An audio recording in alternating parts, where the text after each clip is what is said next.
Good morning. I would like to share with you a beautiful brochure that we've put together to help you reflect on compassion fatigue and burnouts. We're going to be giving this brochure out, and you can just follow along with us. Um, the main objective of this is to recognizing, identifying, coping with the everyday um, stressors that you deal with when working in critical areas. You also can apply this to your personal life. Often the signs and symptoms of fatigue and burnout are overlooked. You have to sometimes key into yourself to actually recognize that you're experiencing this. Some of the signs and symptoms of what a burnout can look like can be you're mentally unable to focus, you're feeling mentally exhausted, you're feeling depressed, you're not feeling that you're operating at your full capacity when at your job. You may be short tempered, you may be easily angered. What can it feel like? Fatigue and burnout can present itself as headache, mental unfocused, you're not able to focus mentally, physically unable to do your job. You can be having headaches, you can have some blurred vision.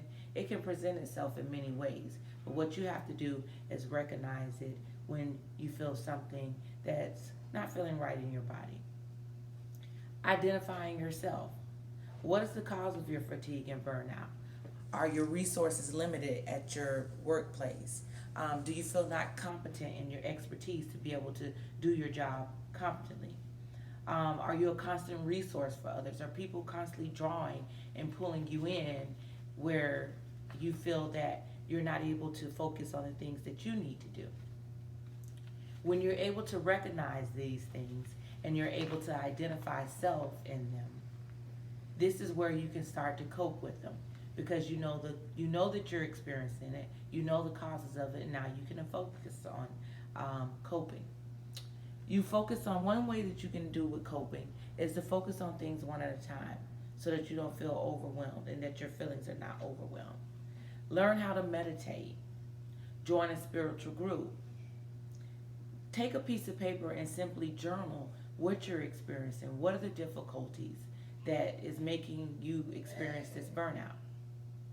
And most important, I want you to know that you can be effective without being effective. Nursing will always be a stressful profession. How you deal and perceive the stress is what empowers you to be able to function in your expertise and give compassionate care without feelings of despair or physical stress. We will also be providing a list of resources that you're able to reflect on and use when you're actually out and about in your environment.